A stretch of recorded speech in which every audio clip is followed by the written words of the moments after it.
In today's video, I am going to teach you how to use the Importxml function in Google Sheets. Importxml is a simple way to pull information from a web page directly into your spreadsheet. To make it work, you always need two pieces: the URL of the page you want to read, and an XPath query, which is basically the address of the specific element inside the page's code. Think of it like giving directions. The URL is the building, and the XPath is the exact spot inside that building where the data lives. The basic syntax looks like this: equals importxml, then open parentheses, then the URL in quotes, a comma, and the XPath query in quotes. One quick tip here is that the URL must include the full web address, including HTTPS.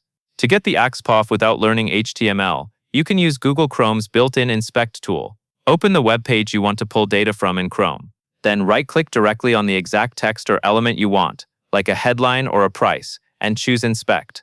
A panel will open and highlight the line of code for that element.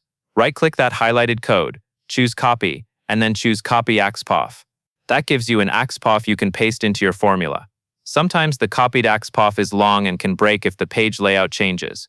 In many cases, short XPath queries work well. For example, /title pulls the page title, /h1 pulls main headings, /@href pulls links, and /img@src pulls image URLs. For meta descriptions, a common query is /meta with a name of description, then at content. Now let us use a simple example in Google Sheets. Open a new blank spreadsheet. Click a cell where you want your result to appear. Then click again to make sure it is selected and ready for a formula. Enter the Importxml formula using a cell reference for the URL, and use the XPath for the headline, which is /h1. After you press enter, the headline will appear in the sheet.